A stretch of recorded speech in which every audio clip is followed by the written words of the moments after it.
네, 윤석열 대통령 당선인은 문재인 대통령과의 통화와 현충원 참배 등 당선 첫날 숨가쁜 일정을 소화했습니다. 한편 민주당은 지도부 총사퇴와 윤호중 비대위 체제로의 전환을 선언했는데요. 배종호 세한대 교수, 이종훈 정치평론가와 관련 내용 짚어보겠습니다. 어서 오세요. 안녕하십니까? 안녕하세요. 네. 두 분도 거의 밤을 새고 이렇게 나오셨을 것 같은데 윤석열 대통령 당선인도 첫날부터 굉장히 바쁜 일정을 소화했습니다. 첫날에 이제 키워드라고 하면은 소통과 협치 또 통합이 될 것 같은데 첫날 행보 좀 어떻게 보셨습니까? 말씀하신 대로 본인도 국민 통합을 최우선에 두겠다라고 말씀을 했지 않습니까? 그럴 수밖에 없는 것이 이번 대선이 어느 때보다 진영 간의 갈등이 고스란히 드러난 그런 대선 아니겠습니까? 네. 뭐 이념적인 갈등에다가 지역 갈등, 그리고 또 젠더 갈등까지 불거졌단 말이에요. 그리고 두 후보의 1, 2위의 격차는 우리 헌정사상 최소 격차 0.7%포인트, 그래서 네. 24만 표 차라는 것 아니겠습니까? 네. 따라서 지금 윤석열 당선자 입장에서는 요소야대의 소수파 정권이기 때문에 야당의 협조가 없이는 성공적인 출발을 할 수가 없고 안정적인 국정 운영을 할 수가 없기 때문에 국민 통합과 또 협치를 강조할 수밖에 없는 그런 상황. 그리고 이제 지금 윤석열 대통령 당선인이 지금 1,600만 표 이상을 얻었지만은 이게 전체 유권자가 4,400만 명이기 때문에 전체 유권자 기준하면 30% 정도밖에 안 되는 그런 수준이란 말이에요. 따라서 자신을 찍지 않은 이 70% 국민의 뜻까지 오롯이 반영해야만이 성공한 대통령으로 나중에 평가받지 않겠나 이렇게 생각이 되고, 그리고 이제 국민 통합의 역시 첫 걸음은 뭐냐? 대통합을 하기 위해서는 국민 통합 정부를 구성을 해야 되고, 그러기 위해서는 진영을 초월한 탕평 인사를 해야 되는데 네. 대표적인 사례가 미국의 에브라함 링컨 대통령, 그리고 넬슨 만델라 대통령, 김대중 전 대통령이 아닌가 생각이 돼서 그 성공한 대통령들의 벤치마킹을 좀 할 필요가 있다라는 좀 얘기를 강조를 하고 싶습니다. 네, 앞으로의 인사에 대한 얘기도 좀 해주셨는데 마찬가지로 첫날 행보를 좀 어떻게 보셨습니까? 예. 뭐 어떻게 보면 이제 이제까지 거의 모든 대통령께서 보였던 전직 대통령들께서 보였던 그런 행보하고 거의 동일한 그런 행보를 전 보였다 이렇게 생각을 합니다.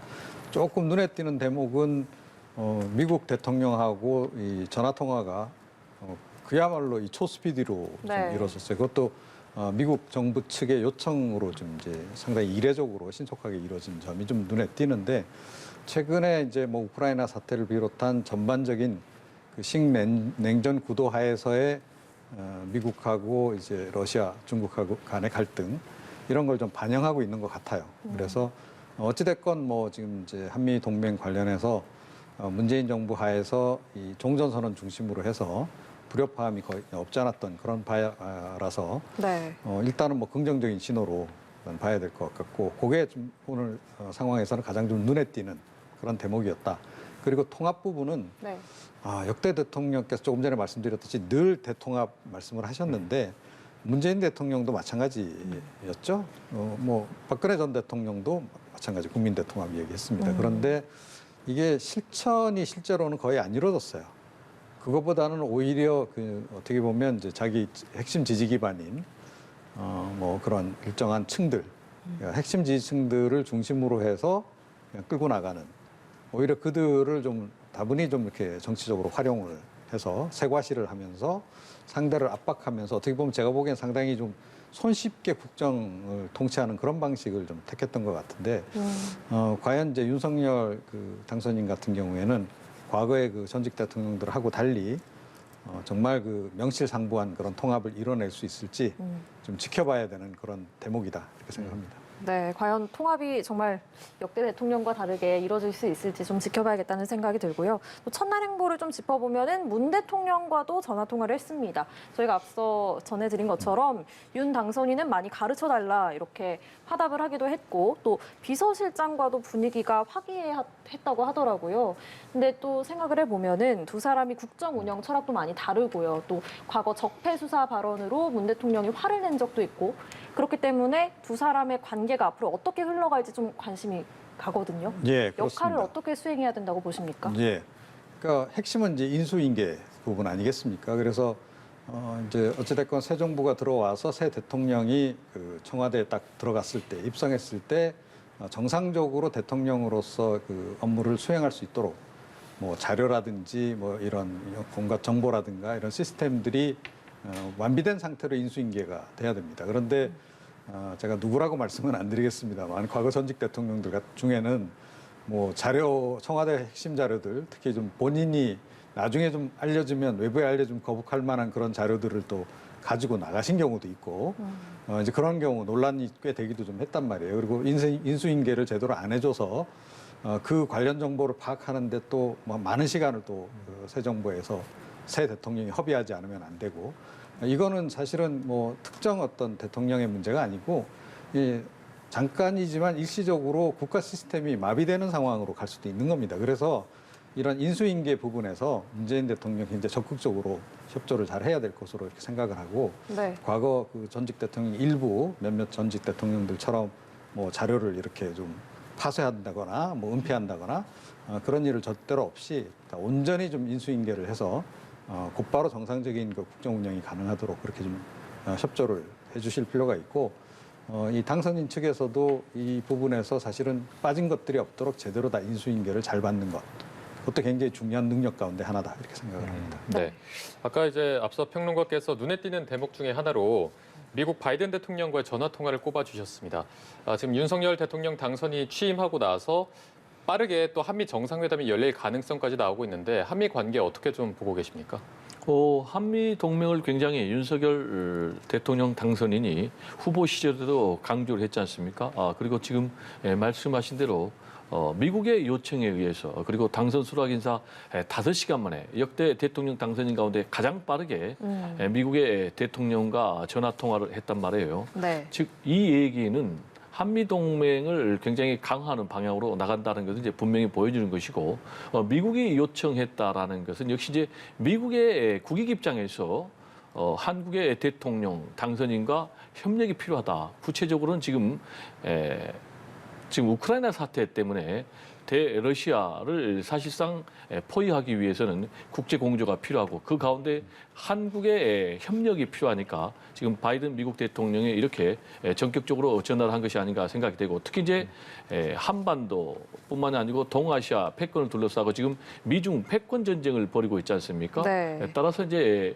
강력하게 우리 한국의 새 정부 시절에는 미국의 품으로 한국 정부를 끌어들이겠다라는 이제 이런 계산이 담겨 있는 것 같고요. 다만 이제 우리 이 정부의 입장에서는 국익 중심의 실용 외교 그리고 균형 외교를 할 수밖에 없어요. 왜냐하면은 지금 미국과 일본의 총 무역 규모보다 중국의 무역 규모가 훨씬 많거든요. 따라서 우리가 일방적으로 어느 한쪽에 쏠릴 경우에는 지난번 사드 설치할 때 중국의 경제 보복 때문에 우리가 상당히 곤혹을 좀 치렀지 않습니까? 따라서 이런 부분에 있어서는 윤석열 새 대통령 당선인이 좀 지혜롭게 균형점을 가질 필요가 있다라는 얘기를 저는 개인적으로 좀 강조를 하고 싶습니다. 네, 알겠습니다. 민주당 얘기도 좀 해보면요. 우선 지도부가 총사퇴를 했고요. 이재명 후보가 상임 고문으로 활동을 합니다. 이게 송영길 당대표가 직접 요청을 한 거에 따른 거라고 하더라고요. 그렇다면 앞으로도 그 선거운동 때 내세웠던 이재명의 민주당, 이 기조가 앞으로도 이어질 거라고 보십니까? 이재명 개인의 민주당 기조는 중요한 것 같지는 않고요. 지금 이제 민주당 입장에서는 어떻게 대선 패배의 충격, 후유증을 잘 수습하느냐가 지금 당면 과제 아니겠습니까? 그래서 지금 송영길 대표 포함해서 최고위원들 지도부가 총사퇴했고요. 일각에서는 좀 질서 있는 수습이 필요하다라면서 사퇴를 하지 않아도 된다라는 그런 의견도 있었지만 역시 제가 볼 때는 국민들에게 책임지는 그런 모습을 보이는 차원에서도 정석대로 선택한 것이 맞고요. 다만 3개월도 지방선거가 안 남았거든요. 6월 1일이기 때문에. 그럼 이제 네. 지방선거 준비에 따른 공백을 최소화하기 때문에 지금 윤호중 원내대표가 비대위원장을 맡는 것으로 그리고 이제 새 원내대표는 따로 뽑는 것으로 이렇게 돼 있는데 지금 이제 이번에 정권 교체 프레임에 맞서서 민주당 또 이재명 후보가 내놨던 프레임이 정치 혁신, 정치 네. 교체 프레임 아니겠습니까? 네. 그래서 이 부분은 대한민국이 지금 정치적인 양극화, 승자 독식의 이런 고질적인 정치 병폐를 극복하기 위해서는 반드시 나가야 될 그런 문제거든요. 그래서 이 부분은 앞으로 이제 민주당이 계속해서 추진해 갈 수밖에 없는 그런 상황이고, 구체적으로 좀 국민들에게 이런 정치 혁신의 시그널이 진정성 있게 전달되기 위해서는 당내 일각에서 나왔지 않습니까? 586 용태론. 그리고 3선 이상 중진들의 동일 지역 선거구에 출마를 안 하는 것, 이거 이제 법적 제도적으로까지 가야 된다라는 그런 부분이 나왔는데, 단순히 그게 선거 기간 동안에만 주장하고 뭐 용두사미로 끝난다면은 진정성을 의심받을 수밖에 없기 때문에 이런 부분은 계속해서 대선 승패와 상관없이 민주당이 추진해야 되는 그런 대목이 아닌가 생각이 좀 됩니다. 네, 알겠습니다. 6월 지방선거 얘기가 연결돼 있기 때문에 이 부분은 저희가 잠시 후에 다시 한번 질문을 드려보고요. 국민의당 안철수 대표의 행보도 많은 분들이 이제 궁금해하고 있습니다. 구체적으로 대통령직 인수위원장 또 초대 국무총리 가능성까지 나오고 있는데 앞으로의 행보 좀 어떻게 전망하십니까? 근데 최근에 이제 뭐 안철수 대표의 발언 기조로 봐서는 그러니까 국정 참여가 좀 필요하다 뭐 이런 언급도 있었고, 그래서 어쩌면 그 행정부에 들어가서 뭔가 역할을 하려고 할 가능성이 좀 크지 않나 그렇게 좀 생각이 들어요. 안철수 대표의 관점에서만 이제 보자면 제일 좋은 그런 경로가 일단은 국무총리, 임기 초반에 국무총리를 잠시 하시고 그 다음에 당으로 복귀해서 당 대표를 하고 그 다음에 이제 그 차기 총선을 치르는 그 과정에서 본인이 어찌됐건 총선 과정에서 뭐 이제 흔히 하는 얘기로 일종의 이제 약간 계파 정치가 좀 되겠습니다만 자기 사람들을 많이 좀 키워서 그래서 이제 차기 대선 경선 과정에서 유리한 구도를 좀 만들어가는 이제 이런 경로를 이제 생각해 볼 수 있어요. 그게 이제 안철수 대표 입장에서는 가장 좋은 그림인데, 그게 이제 성사가 되려면 상당한 사실은 좀 정치력을 필요로 하죠. 그러니까 뭐 어찌됐건 뭐 당내 이제 반대 세력도 좀 있는 것이고, 그걸 또 견제하려고 하는 사람도 좀 있는 거 아니겠습니까? 당장 뭐 이준석 대표하고 갈등이 좀 예고된다 이런 이제 보도도 나오고 있고 그런데 네. 사실은 지금 이제 국민의힘 같은 경우에는 어떻게 보면 약간 무주공산 상태 비슷합니다. 그래서 과거 뭐 이제 부친박계라든가 부친이계가 이제 존재하긴 하는데 그 이제 개파색이 많이 좀 옅어진 그런 그 상황에서 누구도 지금 어떻게 보면 주도하는 사람이 없고, 윤석열 당선인조차도 원래 뭐 이 정치권 인사가 아니다 보니 뭐 이렇게 당에 이렇게 뿌리가 깊은 것도 아니란 말이에요. 자, 그래서 사실은 이제 그 안철수 대표가 하기에 따라서는 당을 본인이 좀 주도해 나갈 수 있는, 그래서 그걸 기반으로 해서 차기 대선까지 이제 끌고 가는 뭐 이런 그림을 이제 그려볼 수는 있을 텐데, 조금 전에 말씀드렸듯이 이것 역시 상당한 정치력을 필요로 하는 거기 때문에 과연 그렇게까지 끌고 갈 수 있을지 그건 좀 정말 지켜봐야 되는 대목이다. 네. 생각합니다. 이른바 윤핵관들이 이제 실세로 떠오를 거라는 전망도 나오고 있습니다. 우선 앞서 전해드린 것처럼 장제원 의원이 당선인 비서실장으로 임명이 됐고요. 또 권성동 의원과 정진석 국회 부의장도 인수위에서 어떤 역할을 하는 거 아니냐 이런 전망이 나오고 있는데 어떻게 예상하십니까? 글쎄요, 이제 윤핵관 관련해서는 이제 그 사이에 논란이 많지 않았습니까? 물론 이제 국정을 운영한다거나 또는 정치를 하는 과정에서 자기를 도와주는 어떤 핵심 측근들은 반드시 필요하죠. 그런데 그 핵심 측근들을 잘 관리를 못하거나 자리매김을 잘못하게 되면 사실은 이제 여러 가지 분란이 이제 야기되는, 그리고 또 그들이 일종의 인해 장벽이 돼서 외부하고 소통이 좀 원활하지 못한 그런 상황이 이제 벌어지기도 합니다. 그리고 또 그들이 대통령 몰래 뭔가를 하다가 사고를 쳐서 좀 이렇게 게이트로 연결되는 그런 일도 이제 벌어지기도 하고, 이제 그런 좀 우려되는 지점들이 좀 있는 거죠. 그래서 사실은 대선 과정에서도 뭐 윤핵관 리스크에 관해서 우리가 얘기를 많이 하지 않았습니까? 네. 그러니까 뭐 그들이 일을 굉장히 잘하고 공명정대하게 하고 그런 분란의 여지 또는 논란의 여지가 없이 일 처리를 잘했다면 윤핵관 논란이 과연 불거졌겠는가 하는 거예요. 물론 그분들 개개인 다 훌륭한 분들이긴 하지만 그럼에도 불구하고 약간 좀 단점들도 있는 분들이다 보니 그것이 이제 향후에 그분들을 중심으로 해서 이제 측근 그룹을 이제 형성을 했을 경우에 이게 이제 차기 정부의 국정 운영을 원활하게 하는 과정에서 이게 과연 보탬이 되겠는가. 그래서 사실은 이제 과거에 보면 그 핵심 측근들이 좀 일부러 이렇게 뒤로 이선으로 물러서 있는 경우도 굉장히 많이 있었잖아요. 일정 기간 동안에. 이제 그런 것도 한번 생각해 볼 만한데 지금 제가 보기에는 지금 그 이번 단일화 과정에서도 그랬고 또 지금 이제 바로 비서실장을 장제원 의원으로 임명한 부분도 그렇고 네. 이건 국민들이 보기에 약간 좀 거북할 수 있는 그런 대목들이 좀 남아 있다. 그러니까 장제원 의원도 뭐 훌륭한 사람 분인임에는 분명하지만 논란이 됐던 그 사건들이 좀 있잖아요. 그래서 아직까지 국민들이 흔쾌히 지금 이렇게 받아들일 수 있는 그런 정도는 아니다라고 저는 생각을 합니다. 그래서 좀 약간 그 대선 과정에서 본인 뭐 실제로 좀 이선으로 물러나겠다라는 얘기도 한 바가 있는데 그런 기간을 좀 갖고 그 다음에 이제 적당한 때 이제 국정에 참여하는 그런 방식으로 가는 게 더 낫지 않았을까. 첫 번째 인사로는 사실은 조금 좀 의아한 인사였다 이렇게 생각을 합니다. 네, 윤핵관의 역할론에 대해서 좀 마찬가지로 질문을 드려봐야 될 것 같아요. 좀 어떻게 보고 계십니까? 윤핵관이 이제 과거에 문제가 됐었던 것은 공적 시스템에서 작동하지 않고 비선 실세로 작성하기 때문에 문제가 됐고요. 지금 이제 정식으로 공적 시스템인 비서실장에 네 사람을 기용한다라는 것 자체는 저는 뭐 부정적이라고 생각을 안 합니다. 근데 문제는 네 사람을 기용하는 것이 문제가 아니고 네 사람들만 기용하면은 문제가 되는 것이죠. 그러면 이제 국민들의 다양한 민의, 다양한 의견이 전달되는 게 아니고 특정 세력들의 의사만 반영되기 때문에 국정 운영이 왜곡될 수밖에 없는 그런 것 아니겠습니까?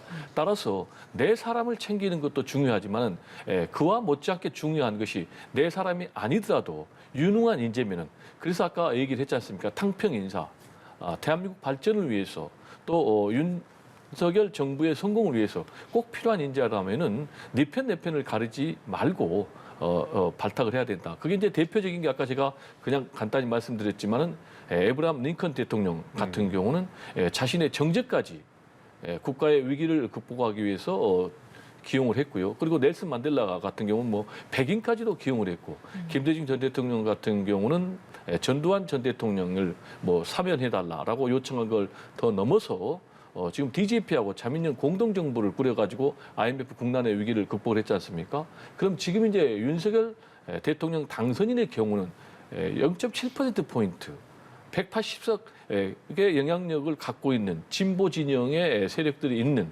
여기에 협조를 받지 않으면은 출범 시작부터 대결과 대립으로 갈 수밖에 없는 그런 상황이기 때문에 이런 부분에 있어서 꼭 탕평 인사를 하는 것이 성공적인 정부의 첫걸음이 아닌가 이렇게 생각이 됩니다. 네, 알겠습니다. 그리고 어제 대선과 함께 재보궐 선거도 치러졌습니다.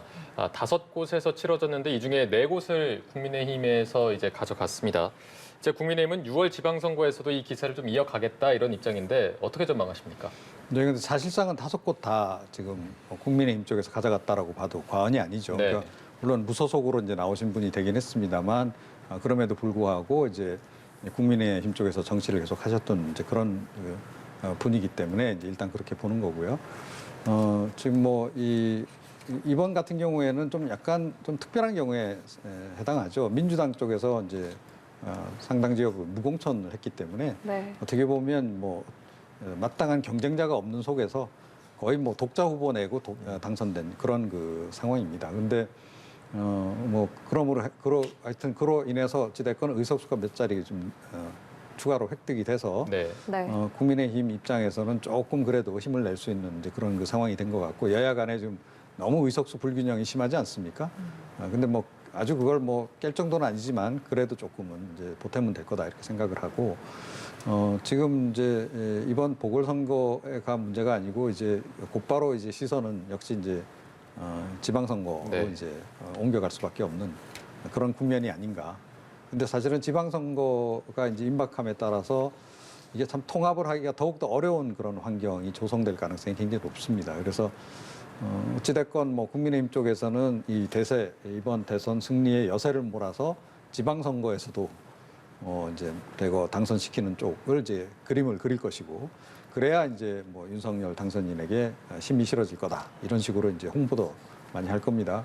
반면에 이제 민주당 입장에서는 기존에 지금 이제 뭐 지방선거 또 지자체장들을 비롯해서 많은 자리를 가지고 있는데 잘못하면 그걸 또 뺏길 수 있으니까 또 이 지방선거 특히 이게 지방의회 같은 경우에는 풀뿌리의 해당하기 때문에 이 조직을 잘 건사를 해놔야 그다음 총선이라든가 대선에 또 임하는데 유리하거든요. 양보하기가 좀 힘든 부분이 있습니다. 그래서 그러다 보면 또 다시 이제 정쟁으로 이제 이게 흐를 가능성이 좀 높은 그런 우려되는 그런 그 국면이 지금 사실은 좀 앞에 놓여 있다 이렇게 말씀드릴 수 있겠습니다. 네, 네. 배 교수께서는 6월 지방선거 어떻게 전망하십니까? 일단 새 정부 쪽에 국민들이 힘을 실어줄 가능성이 높다고 봐야 되겠죠. 그리고 지난번 지방선거 때 워낙 민주당이 압승을 했거든요. 전체 17개 광역자치단체장 가운데 14개를 그냥 사실상 뭐 거의 싹쓸이하다시피 했고 두 군데를 이제 국민의힘 그리고 원희룡 제주시장 같은 경우 무소속으로 당선됐거든요. 따라서 이번 이제 대선 결과를 보면은 PK 지역에서 윤석열 새 대통령 당선이 굉장히 강세를 보이고 또 충청 지역에서 강세를 보였기 때문에 PK 지역 그리고 또 충청 지역에서 국민의힘이 약진할 가능성이 굉장히 높다. 그리고 수도권에서는 민주당과 국민의힘이 굉장히 치열한 그런 다툼을 벌일 가능성이 높다. 이렇게 전망을 합니다. 알겠습니다. 저희가 오늘 말씀은 여기까지 듣도록 하겠습니다. 지금까지 배종호 세한대 교수, 이종훈 정치평론가 두 분과 함께했습니다. 고맙습니다. 네, 감사합니다.